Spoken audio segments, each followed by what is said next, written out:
The Type 93 torpedo stands as one of the most brilliant and terrifying military inventions of the Second World War. It was a weapon that redefined naval combat, granting the Imperial Japanese Navy a technological edge unseen in modern history. Allied sailors, witnessing its power, quickly dubbed it the Long Lance due to its incredible range and devastating punch. This invisible killer would initially sow panic and confusion among American and Allied fleets in the early campaigns of the Pacific. The weapon was the cornerstone of Japan's pre-war planning, designed to ensure victory in a single, massive, decisive fleet engagement. It possessed a combination of speed, range, and explosive power that was unmatched by any conventional torpedo of the time. For years, its existence and true capabilities remained a heavily guarded secret, even largely unknown to many within the broader Japanese military. The IJN commanders trusted this weapon implicitly, viewing it as the ultimate equalizer against the massive industrial might of the United States. Their unwavering faith in this technological marvel blinded them to the inherent, catastrophic danger built into its very propulsion system. Conventional torpedoes left a highly visible trail of air bubbles, giving enemy ships precious seconds to recognize the attack and take evasive maneuvers. The Long Lance left no such signature, appearing to strike from a ghost enemy that was miles beyond the enemy's own engagement range. This invisibility was achieved through a daring and dangerous compromise in physics, a trade-off between absolute performance and absolute safety. The story of the Type 93 is a compelling, tragic narrative of a weapon so perfect in its design that it inevitably turned on its own creators. It became a double-edged sword, a source of unparalleled triumph in 1942 and a cause of self-inflicted, devastating loss in the war's later years. The oxygen torpedo was a scientific masterpiece that carried a fatal, internal flaw that would ultimately sink the very ships it was meant to protect. The secret to the Type 93 torpedo's legendary performance lay within its revolutionary use of highly compressed, pure oxygen. Traditional torpedoes utilized compressed air to drive their engines, which contained mostly inert nitrogen and only about 21% oxygen. This large volume of nitrogen limited the combustion efficiency, restricted the engine's power output, and produced a copious, telltale trail of bubbles. Japanese engineers sought to eliminate this massive tactical disadvantage by designing a system that burned its fuel only with pure oxygen. By pre-mixing the fuel and pure oxygen in the engine, they achieved an infinitely more energetic and efficient combustion process. The purity of the gas meant that the exhaust products were almost entirely water vapor and carbon dioxide, both of which are readily absorbed by the seawater. This single engineering innovation achieved the impossible. It created a torpedo that ran clean, fast, and completely invisible. The combustion was so intense and powerful that the engine was able to propel the large, heavy torpedoes at incredible speeds for immense distances. This design required storing the highly volatile pure oxygen in thick, robust flasks under extreme pressure, sometimes exceeding 2,500 pounds per square inch. The danger of housing such a powerful oxidizer, a gas that instantly fuels and intensifies any fire, was recognized but accepted as a necessary risk. The engineers made strenuous efforts to mitigate this risk through specialized metal alloys and precise, clean handling of the ordnance. However, the reality of a chaotic, fire-strewn naval battle environment was a challenge that no amount of engineering could fully overcome. The powerful oxygen tanks were essentially small, volatile bombs carried on the deck of every destroyer and cruiser, waiting for the slightest provocation. This reliance on a perfect operating environment for a highly imperfect weapon would soon prove to be the most devastating mistake. The oxygen was the lifeblood of the torpedo's engine, but it also became the lethal, unforgiving catalyst of its own ship's destruction. The performance statistics of the Type 93 were genuinely astonishing to all who finally learned them, even years after the war concluded. It was capable of traveling at 48 to 50 knots, or about 57 miles per hour, over a range of 22,000 meters, which is approximately 14 miles. Even at a reduced speed of 36 knots, the torpedo could cover an unimaginable distance of 40,000 meters, nearly 25 miles. This gave the Japanese a decisive combat range that was 4 times greater than the effective range of the standard American Mark 15 torpedo. Allied commanders could not even conceive of a ship launching a torpedo from such a vast distance away, which contributed greatly to their early losses. The Long Lance allowed Japanese ships to launch a deadly, full spread of torpedoes and then immediately retreat before the enemy could effectively engage. This meant that IJN heavy cruisers could stand outside the range of American destroyers and even most cruisers, firing with impunity. The speed of the torpedo also minimized the time an enemy ship had to react, making evasive maneuvers almost impossible to execute successfully. In the fast-paced, high-stakes environment of a night battle, this difference in capability was often the single, deciding factor between victory and utter defeat. The oxygen power plant provided a lethal payload that could deliver a much larger warhead than its air-breathing counterparts. This immense warhead meant that a single hit from a Type 93 was often enough to cripple or sink even a large Allied capital ship. The sheer destructive potential of a coordinated oxygen torpedo attack was a terror that Allied naval forces learned to dread and respect deeply. It fundamentally altered the calculus of naval engagements, forcing the Allies to constantly re-evaluate their attack doctrines and formation tactics. This unique combination of speed, range, and lethality made the Type 93 an offensive weapon without peer for the first half of the entire conflict. The very scale of its performance, however, required the inherent risks of pure oxygen storage, which would eventually demand a terrible price in kind. The Type 93 torpedo was perfectly integrated into the Imperial Japanese Navy's long-standing strategy of seeking a decisive, fleet-destroying engagement. The Kantai-Kessen philosophy dictated that Japan must win the war quickly through a single, overwhelming blow, as they could not compete in a war of industrial attrition. To achieve this, the Japanese specialized in the art of the night battle, seeking to neutralize the American advantage in radar and overwhelming ship numbers. In the confusion and darkness of night, superior training, tactical surprise, and technological advantage became the key factors for success. The Long Lance was the ultimate expression of this strategy, a weapon designed to be fired in the dark from beyond the range of enemy retaliation. Japanese destroyers and cruisers spent years perfecting their night fighting doctrine, training their crews for perfect, coordinated torpedo attacks in zero visibility. Their plan was simple yet devastating: ambush the American fleet after sunset, launch a volley of the invisible torpedoes, and withdraw before sunrise. The element of surprise, coupled with the Long Lance's incredible range, ensured that the enemy was often struck before realizing a battle was even underway.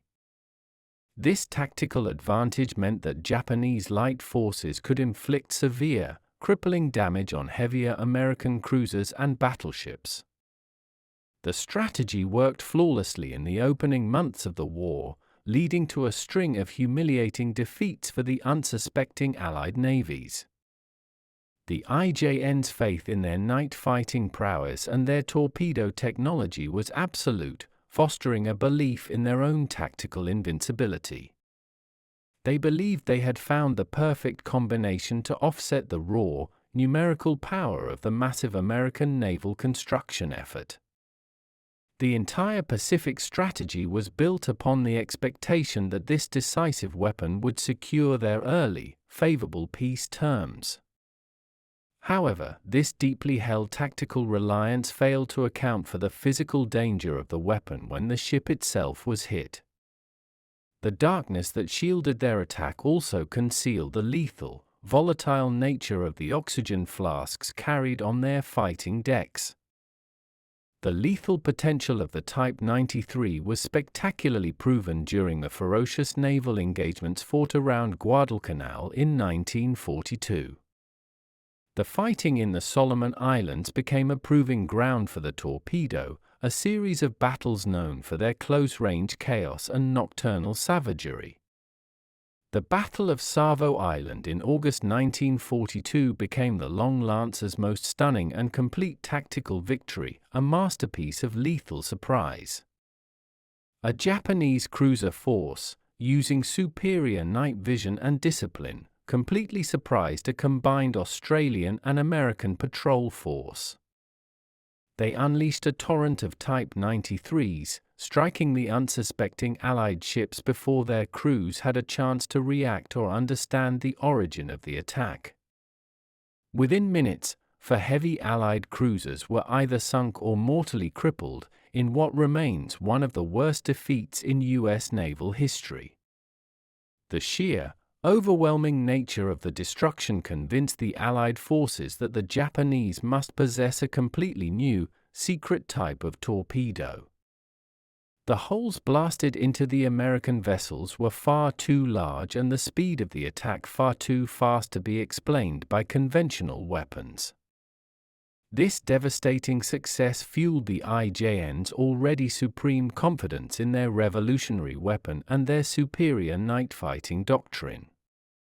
The victory at Savo Island cemented the Long Lancer's reputation as the supreme naval ordnance, a force to be truly feared in the dark. Later, in the Battle of Tassafaronga, a small Japanese destroyer group executed another brilliant attack against a numerically superior American force. The Japanese destroyed the American heavy cruiser Northampton with a volley of Type 93s and then vanished into the night with minimal damage to themselves. These victories demonstrated the full tactical advantage of the torpedo, a long-range, invisible strike capable of inflicting catastrophic, warship-killing damage. The IJN had successfully established itself as the master of the night, a reputation built entirely on the terrifying effectiveness of its oxygen-fueled weapons. Every success, however, also reinforced the dangerous belief that the inherent risk of the oxygen was a manageable price for such power. The engineering genius that produced the Long Lance was inextricably linked to its catastrophic, self-destructive flaw. The use of pure oxygen under immense pressure was a chemical recipe for disaster when exposed to the stresses of a naval battle. Oxygen is not flammable itself, but it is a powerful oxidizer, meaning it dramatically lowers the ignition point of almost all other materials.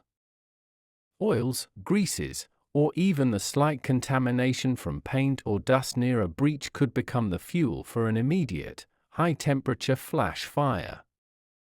The highly volatile gas, if released by even minor enemy damage, could instantly turn a contained fire into a white-hot, uncontrollable inferno. This flash heat was then guaranteed to initiate the worst-case scenario, a cook-off of the massive, conventional warhead attached to the torpedo body. The resulting secondary explosion would be far more powerful than any initial enemy hit, powerful enough to shatter a ship's reinforced hull. This chain of events was the mechanism by which the torpedoes began to detonate their own ships, often without external enemy help. The vulnerable, high-pressure oxygen flasks were stored in deck-mounted tubes, fully exposed to shrapnel, bomb splinters, and enemy machine gun fire. The IJN relied on armor and the meticulous discipline of its crews to prevent accidents, a woefully inadequate defense in the chaos of battle. Any strike near the midship section where the torpedo tubes were located was now potentially lethal, irrespective of the shell's size or type. The long lance, therefore, forced the Japanese sailors to fight with the knowledge that their primary weapon was also an internal, ticking time bomb. This critical design weakness meant that a hit that an American cruiser might shrug off could be instantly fatal to its Japanese counterpart. The power they craved was a poisoned gift, ensuring that any surviving battle damage was only a prelude to a catastrophic, internal detonation. As the war turned and Allied forces gained air superiority, the oxygen torpedo's vulnerability began to manifest with terrifying regularity. The beautiful precision of the weapon was matched only by the sheer violence of its self-detonation when struck by enemy fire. In battle after battle, Japanese cruisers and destroyers were observed to be hit and then immediately consumed by a massive secondary explosion. The ships would often take an initial, survivable hit, only to erupt in a blinding flash, signaling the catastrophic oxygen cook-off. The loss of the heavy cruiser Mikuma during the Battle of Midway, while caused by an air attack, was exacerbated by the subsequent ordnance explosion. The cruiser Furutaka during the Battle of Cape Esperance was crippled by a conventional torpedo, but its final, spectacular end was caused by its own oxygen stores. This pattern demonstrated that the ships were being destroyed not just by the enemy, but by their own powerful, unstable ordnance. Allied airmen and sailors began to notice that the explosions on Japanese ships were disproportionately large and white-hot compared to normal magazine detonations.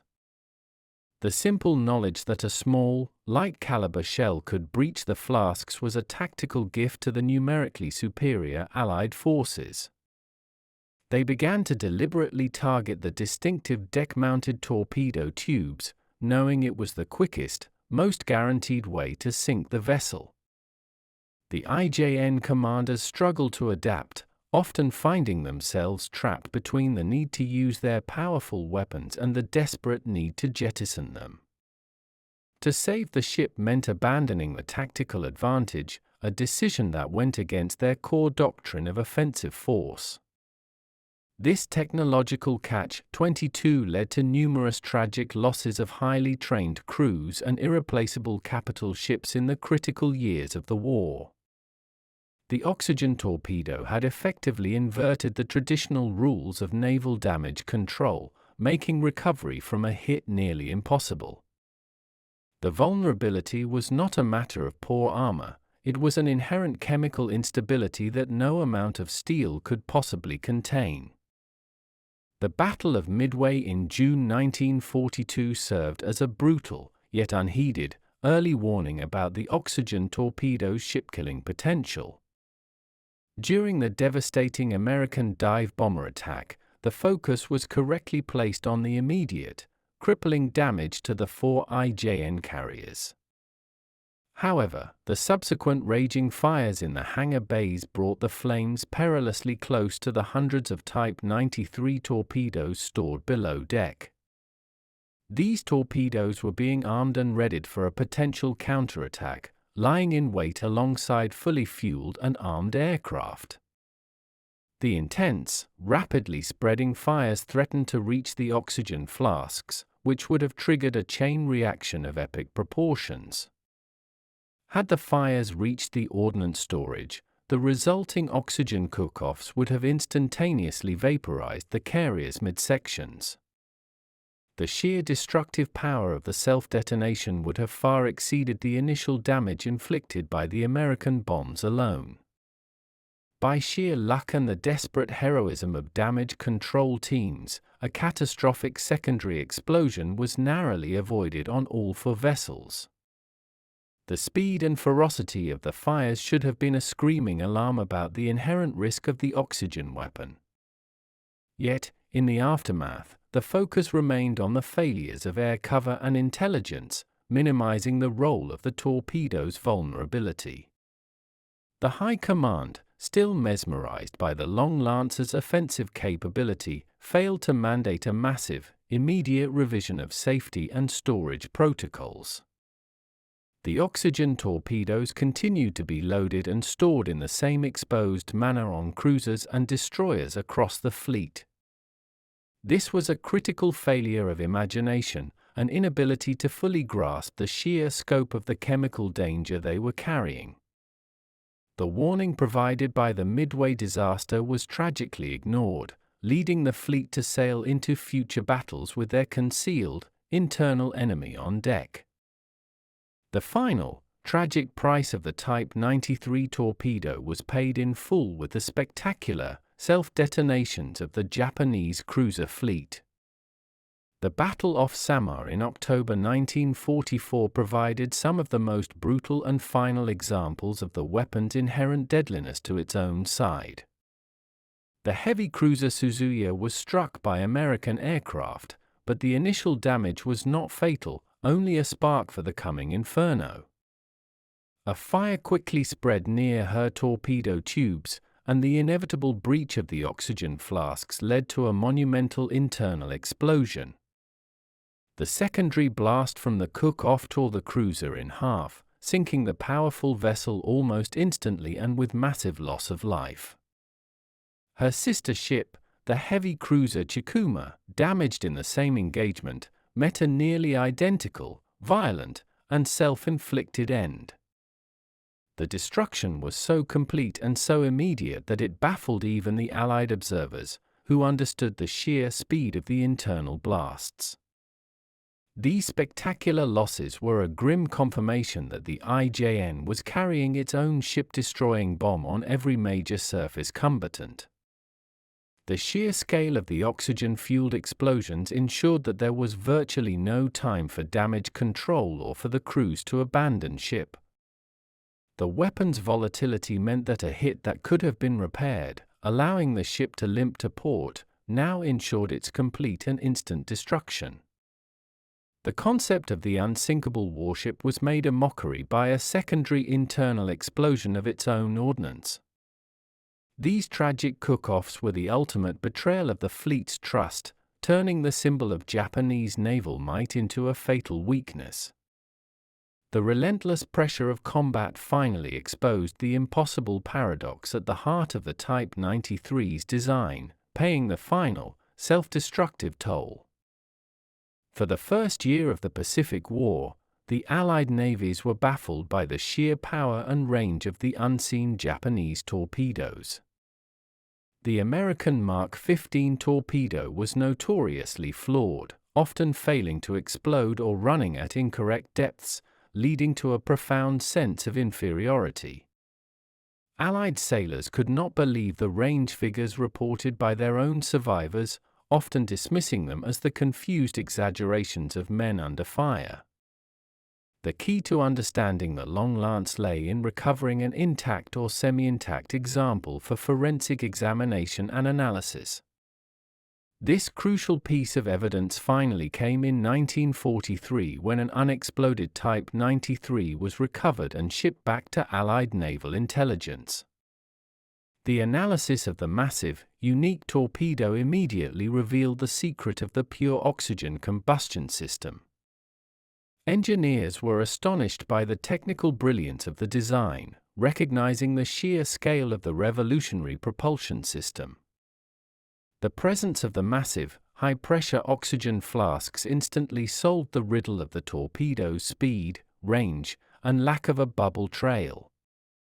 This discovery was not just a technical breakthrough, it was a profound tactical revelation for the hard-pressed Allied commanders. They finally understood that the incredible offensive power of the torpedo was balanced by an equally catastrophic defensive weakness. This newfound knowledge allowed the Allies to stop fearing the invisible torpedo and start exploiting the vulnerability of its carrying platform. The secret was out, and the Japanese fleet could no longer rely on the element of technological surprise in their surface engagements. The Type 93 was no longer an invisible ghost, but a known quantity with a definite and exploitable flaw. The Allied discovery of the Long Lancer's oxygen secret fundamentally altered their tactical approach to engaging Japanese surface units. Instead of focusing on crippling a ship's superstructure or engine room, the primary target now became the midship torpedo launchers. Destroyers and cruisers were instructed to prioritize hits on the deck-mounted tubes, knowing that even a small hit could trigger a catastrophic chain reaction. This focus on the torpedo storage effectively gave the Allied gunners an Achilles heel to target on every Japanese surface combatant. A minor hit on the torpedo flask was exponentially more damaging than a major hit on a well-armored section of the hull. The Americans could now use their machine guns and light anti-aircraft weapons to potentially destroy a heavy cruiser or battleship. This tactical shift was an enormous psychological boost for the American crews, who finally had a way to counter the terrifying Long Lance threat. The Japanese found themselves in a desperate situation, forced to either abandon the use of their most powerful weapon or continue to risk self-destruction. Some commanders ordered the jettisoning of all torpedoes before a major battle, effectively surrendering their key offensive capability. Other ships tried to reduce the risk by removing the oxygen torpedoes entirely and replacing them with older, less volatile compressed air types. The Long Lance, once the pride of the fleet, was now a constant, crippling tactical burden that had to be managed with extreme caution. The tables had turned. The weapon designed for a decisive, rapid victory was now forcing the Japanese to be overly cautious and defensively minded. The story of the Type 93 oxygen torpedo is a powerful and enduring cautionary tale about the pursuit of absolute technological superiority. It represents the finest hour of Japanese naval engineering, a weapon that achieved impossible metrics in speed, range, and stealth. The Long Lance delivered the crushing victories the IJN desperately needed in the early stages of the war, proving its absolute tactical worth. However, the pursuit of this singular brilliance required a perilous compromise in fundamental chemical safety that was ultimately fatal. The designers became so focused on the offensive capabilities that they dangerously minimized the defensive liability of the volatile oxygen. The resulting self-destruction of major warships stands as a grim reminder that a weapon's risk must be weighed as heavily as its potential reward. The tragic explosions of the Japanese cruisers cemented the paradox of the weapon: it was too effective to ignore and too dangerous to carry. The weapon that was supposed to ensure Japan's early, decisive victory instead contributed to the accelerated destruction of its own surface fleet. Its reliance on a perfect operating environment was entirely unrealistic for the chaos and violence of modern naval warfare. The legacy of the Long Lance is complex, a mixture of awe for its innovation and pity for the catastrophic consequences of its fatal flaw. It reminds military strategists that technology cannot simply eliminate risk, it often merely transforms it into a new, unexpected vulnerability. The IJN's unwavering trust in their invisible, long-range weapon was tragically misplaced, as the most immediate and dangerous threat was housed within their own hulls. The story is a haunting, compelling narrative of a military genius that ultimately became the greatest internal threat to the fleet that created it.